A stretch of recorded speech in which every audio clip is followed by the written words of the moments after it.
Good morning, everybody. It's Fun Friday. Thanks for signing back in and taking a look and a listen. Hey, the last time we talked about finding loved ones in certain time eras, and I encouraged you to go back when you have the opportunity to see what was going on in that time frame. If somebody's born in 1810, you might want to move up to 1820 and see what was going on about the time they became a young adult. They would have been working long before that, whether it was on a farm, in a mill, whatever it took. But they would have been working somewhere. That'll at least give you a sign of the times in that area, what might have been happening. Look for documentation for that. I wanted to talk a little bit about military records today. Of course, I showed you this is my great-grandfather, George Smalling, when he registered. And on this document that you can see right here, he registered at 55 years of age. He was born in 1887, and he registered I'm not sure it gives me that date. He registered, though, it said here that men born after April 28th of 1877 and before February 16th of 1897 had to register. So at 55 years old, he went to his place of birth, I think, and he registered to vote. Or registered for the military, sorry. Anyways, the reason I bring it up is Veterans Day is just around the corner, and we've had such an incredible week with the vote and watching people still counting and seeing where things are standing and just seeing our nation just changing, evolving, becoming so much rounder and more beautiful. Just with all the ability and the capabilities of these people that will be coming into these offices. And a great big thank you and a shout out to people who've been there before. But so nice to see such a diversity and a change going on and living to see that. I wanted to tell you, though, when you're looking at documents, for instance, in the Civil War era, they won't be as corrected as even this one is at this time. There'll be a card, probably. But you're going to find documentation back then, anytime in that time frame, was written in ledgers, written on cards, written on a piece of lined paper, written on non-lined paper. It just probably depended on where they were and what their resources were. They didn't have copiers or printers then. It were people that were keeping the notes. And so whatever they had the ability to take it on, that's what it got taken on. So I encourage you to go back and find out, not only in the wars, but did you have all these beautiful people from other places in there. We had people from here, from the Americas in those. The natives were in there as well. And so I know on both sides of my family, I'm going to find, and I have great documentation of many members of my family that have served in this forces at one way or the other, on one side or the other, as together, whatever it took. Big shout out to my big brother. He's from the U.S. Navy, and my other brother also. My father was Navy. My wonderful stepdad Elmer, he was Army. Grandpa was Army. It just goes on and on and on. And thank you to all of them. And so I thought, just for today, I'll leave you with that. So look at those military records, see what you find. It's really interesting.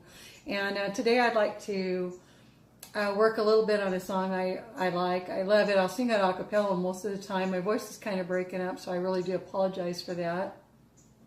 It's actually a hymn. It's America. And I kind of cut it down to work with the guitar, and I hope you'll enjoy it, okay? Just something to go with this time of year and all the great stuff we're seeing with the vote and all those wonderful, brave men and women who have gone out there to give up their time for our nation, whatever the call was.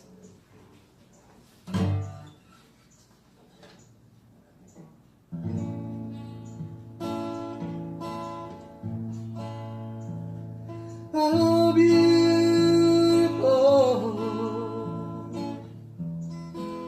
oh, spacious skies, oh, amber waves of gray, oh,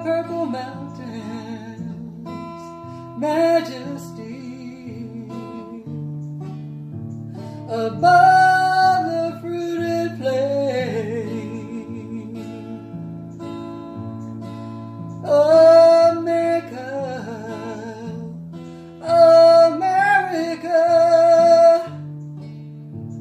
God shed his grace on thee, and crown thy good with brotherhood, from sea to shining sea.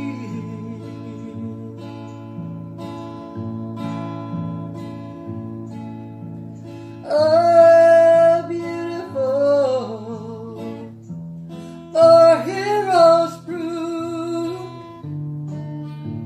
in liberating strife,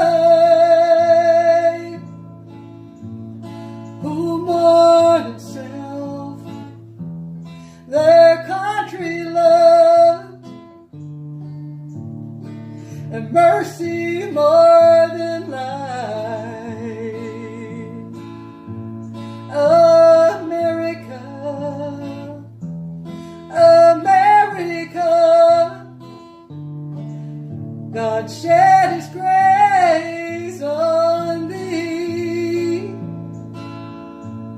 and crown thy good with brotherhood,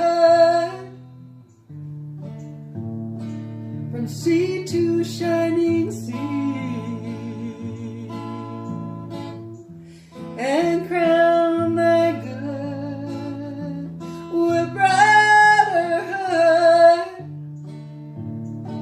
from sea to shining sea.